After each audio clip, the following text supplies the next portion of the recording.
may I ask Paul Weston to grab a mic and join this conversation? Thank you, Paul. Yeah, thank you very much, Frank. I was watching Fox News this morning, and this is slightly off topic, but bear with me. And it was about the IRS, and this woman phoned in wanting to know what she should do with her $2,500 rebate. Should she go to Europe, or should she pay off some debt? And this is a question she asked, and this expert woman on Fox News advised her that what she should do is pay off her debt, save some money, take the whole family to Europe, because she said Europe will always be there. And therein is the problem. Europe is not always going to be there, I'm afraid.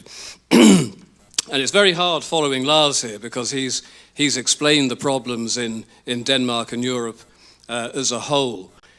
But I came here a couple of years ago, and I was talking about the illusion of permanence, which was something that was flagged up in Samuel Huntington's Clash of Civilizations. And this idea that tomorrow is going to be the same as today, and next week is going to be the same as this week, and next year will be the same as this year. And that's pretty much true. But then when you start looking in terms of decades, everything changes. And 2025 in Europe will be very different to 2015. And 2035 will be different to 2025 ad infinitum. And this is purely down to demographics. You know, the English have taken on board the preaching of the feminist groups, and we no longer have enough children.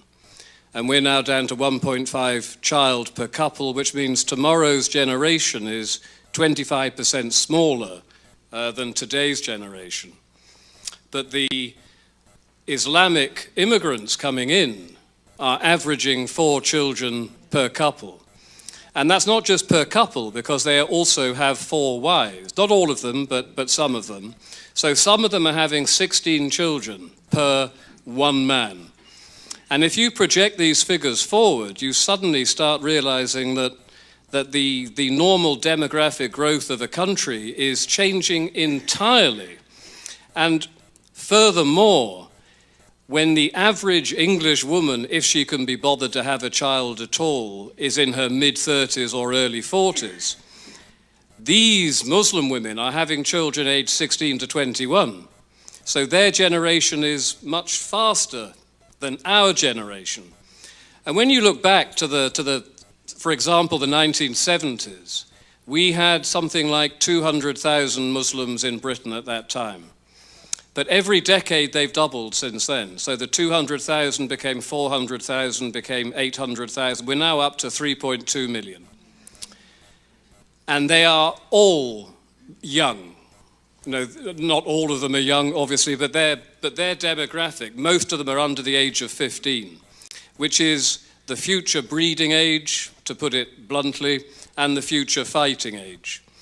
But when 200,000 become 400,000 in a country, I'm in America now, so I can't say a country as big as England, but as little as England is, it is big for 200,000 or even 400,000.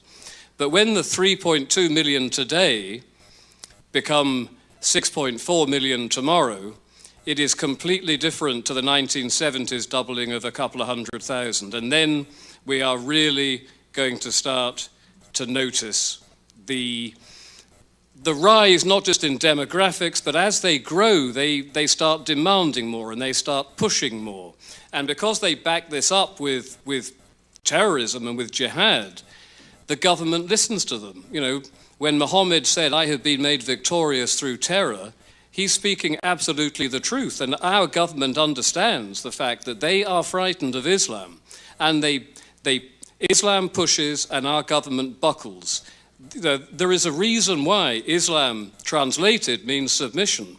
They know exactly what they're doing. They push, we submit. And that's what's happening in Britain, and of course with Lars in Denmark, and all across Europe. And particularly, I came here really today to make the point that do not let what has happened in Europe and in Britain happen to America. But we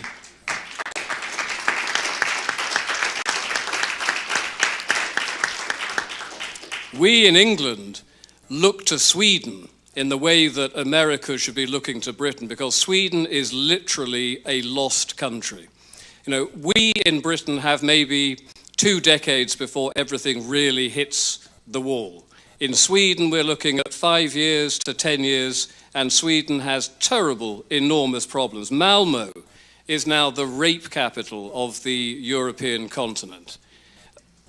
Aside from South Africa, I think it's the rape capital of the world. It is that bad. So we look to Sweden in the way that you need to look to us. And we had, over the last 12 months, 12 mass transit bombings planned for England that our intelligence services, MI5, MI6, managed to stop. That's one a month, where they're looking to kill hundreds and maim thousands of people. And despite this, we still say, you can keep on coming into our country. You know, when Donald Trump talked about, and of course it was misreported in England that Trump had said, we don't want any more Muslims. What Trump said, of course, we don't want any more Muslims over 5 years until we know exactly who they are. And with us, we have no idea.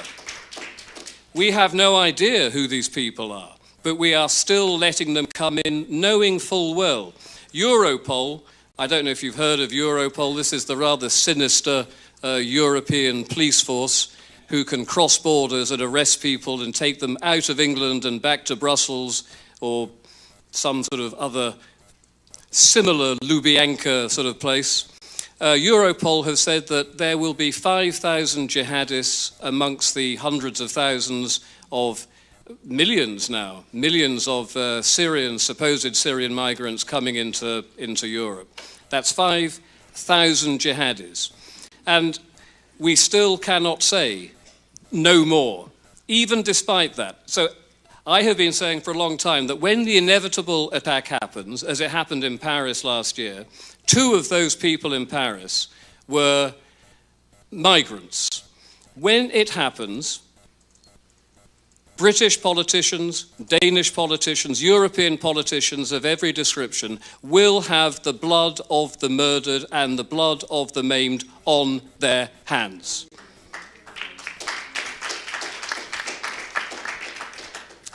And the problem we have is not just letting them in. You know, when we had our own version of, much smaller, but when we had our 2005 mass transit bombings in London, the police commissioner, Sir Ian Blair, said afterwards that Islam and terrorism are 2 words that do not go together.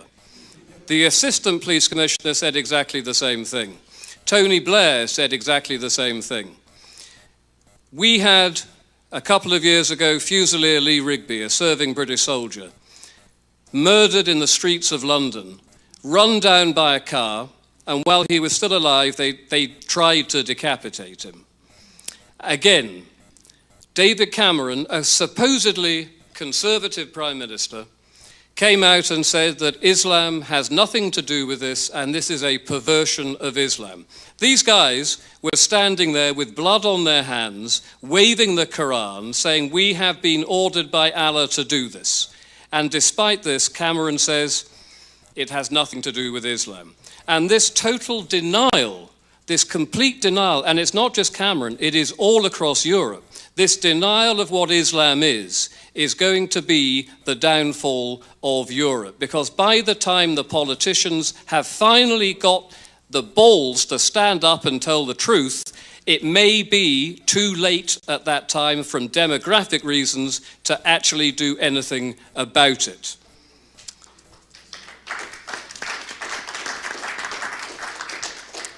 And because I'm English, I'm going to have to talk to you very briefly before I wrap up about what happened with the raping and grooming gangs that we have had for the last 20 years in Great Britain, but only finally made the news last year and it was broken by a guy called Andrew Norfolk, who was a Times journalist. And the reason he knew about it, the police knew about it, the politicians knew about it, but none of them wanted to talk about it because that would cause some sort of community uncohesion and community tensions. Now, I think it is much more likely that you will get community tensions when your local girls and sisters and daughters are being raped and groomed and tortured, and the police won't talk about it. I think that is much more conducive to community tension than actually telling the truth about it when it could have been stopped way back in 1990. And I don't know what you know about the British National Party and Nick Griffin, but Nick Griffin, who has some sins that I can't forgive him for, but Nick Griffin came out and actually said many years ago, I think in 2004, 2005, he told the truth about these Muslim grooming gangs. And the response to the British government was not to investigate and not to look out for these girls. All of these girls, by the way, were in care. They were vulnerable young girls, and they're not 16 and 18. These girls went from 7 to 13 years of age. And as I'm talking about it now, the police would be called to a hotel where 13 Muslim men were in a room with a naked 12-year-old girl under the table and a very irate father outside the front of the hotel, and the police would arrest the father. This is how bad it is. And I've rather gone off track, but the Muslim grooming thing, I think, is really the icing on the cake in terms of what they are allowed to get away with and what our reaction is politically from the politicians and from the police, the media, because they all colluded in covering it up.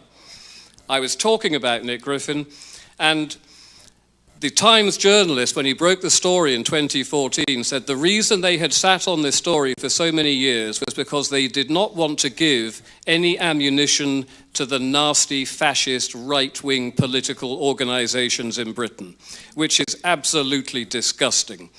And I'm rambling on, but my point really is Britain is not yet lost. We're not far off being lost. Sweden's gone. Sweden is just a matter of 5 or 10 years. Britain can still maybe do something about this. But I don't think it will be resolved peacefully. I think probably we are going to be looking at a civil war scenario in the same way that Yugoslavia broke up in the 1990s and the civil war in Lebanon in the 1970s. I think this is the future of Europe, generally speaking, and I think when it happens, it will not be contained in the way that Yugoslavia was able to be contained. It's going to be cataclysmic, something that people cannot imagine, really, in living in modern democratic times, but it's coming. And I will finish simply by saying you all need to look at what's happening in Britain and Sweden and Europe, and you all need to make sure that you retain, because I know Obama is trying to clamp down on this, you retain your First Amendment rights, because unless we can talk about this, unless we can bring it out in the open, you in America will go the same way. You need to stand up and look at what we're doing and say this is never going to happen here. Thank you.